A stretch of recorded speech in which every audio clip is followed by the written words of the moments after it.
Picture this. You're floating in the open ocean. The water is deep blue and completely still. And then, out of the corner of your mask, you see it. A shark. Not charging at you, not fleeing, just circling. Slow, deliberate, patient. Round and round, like it's walking a very large, very terrifying invisible ring. Now your brain, being completely reasonable, immediately goes, it's about to attack. But here's the thing, that circling behavior? It's not just a dramatic warm-up act before the main event. There's actually something far more calculated, far more intelligent happening beneath the surface. And by the end of this video, you will never look at a circling shark the same way again. So what is actually going on when a shark circles? Most people assume it's simple.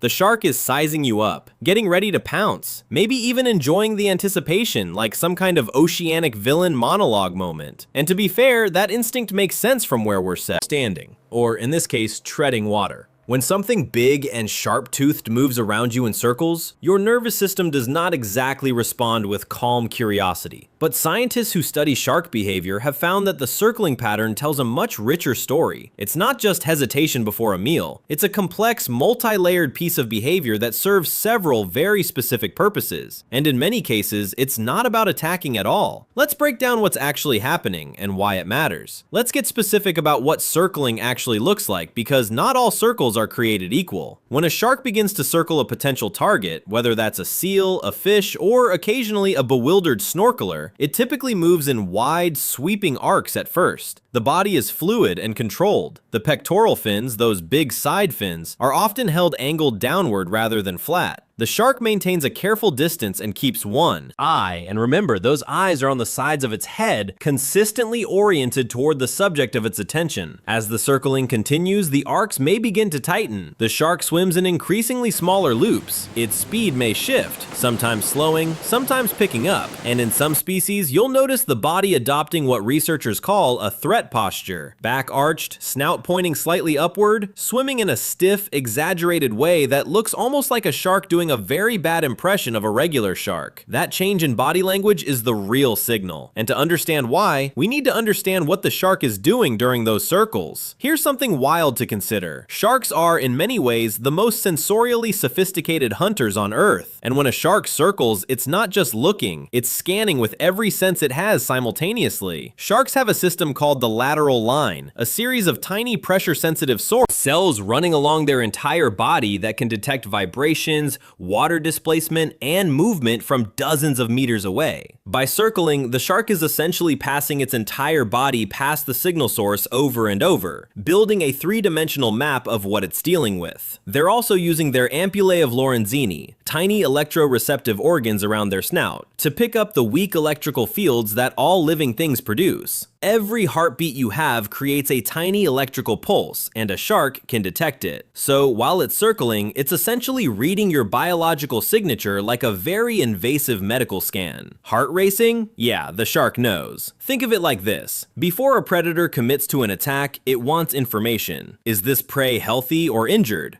Big or small? Moving fast or slow? Circling is how a shark gathers all of that data before making a decision. It's not dramatic hesitation, it's active intelligence gathering. Here's a fact that surprises most people. Sharks get injured all the time. Prey animals fight back. Seals have sharp claws and powerful jaws. Fish thrash violently. Even large prey can land a damaging blow at the wrong angle. And in the ocean, an injured predator is a predator that might not eat again. So circling isn't just data collection, it's also cost-benefit analysis. The shark is watching movement patterns. Is this target moving erratically? Is it likely to fight back? Does it look sick or weakened? Is it swimming near the surface or the deep? Studies of great white shark attacks on seals off the coast of South Africa have shown that sharks will circle for extended periods, sometimes minutes, and then simply swim away without attacking if the seal shows too much awareness or agility.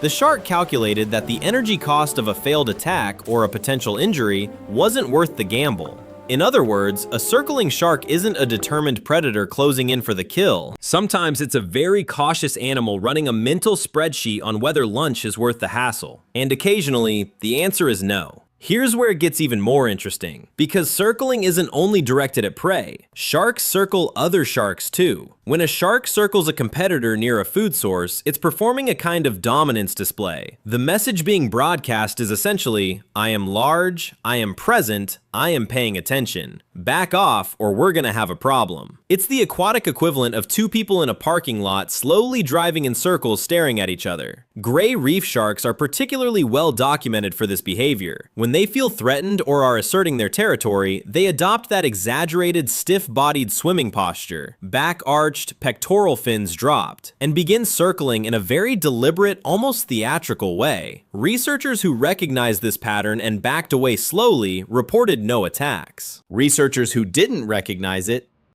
had a less pleasant day. So the circling behavior serves as both a warning and a weapon. It says, I see you, I'm evaluating you, and I have options. For prey, it's a threat. For competitors, it's a negotiation. For anything that can read the signal correctly, it's actually a form of communication. And here's the part most people don't realize. In the majority of documented cases where a shark circled a human diver or swimmer and then left without attacking, the human was never actually in serious danger to begin with.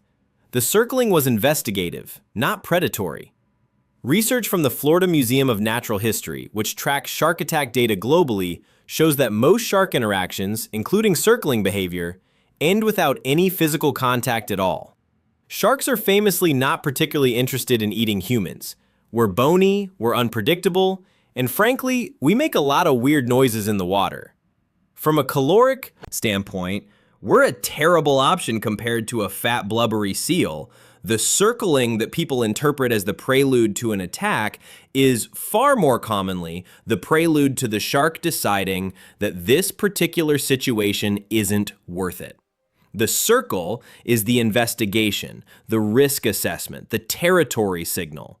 And the end result is usually the shark swimming off to find something better. The terrifying behavior we've associated with imminent danger is in most cases actually a shark talking itself out of an attack. So the next time you see footage of a shark circling, or if you're having a very memorable vacation, you see it in person, here's what you can take away. What looks to us like a predator winding up for a strike is actually an animal engaging in one of the most sophisticated behavioral routines in the ocean. It's running a full sensory scan. It's calculating risk versus reward. It's potentially communicating its intentions to other animals in the vicinity. It's doing in those quiet, deliberate circles what any intelligent predator does, gathering information before committing. Sharks have been on this planet for over 450 million years, far longer than dinosaurs, far longer than anything currently alive. The behaviors they've developed aren't random or instinctive in the blunt sense we imagine. They're refined, efficient, and extraordinarily well adapted to their environment. What looks like menace is actually method. What looks like aggression is often assessment. And what looks like a monster circling its prey is, in reality, one of evolution's most elegant decision-making machines, quietly doing math before it makes a move. Nature, as always, is a lot smarter than it looks.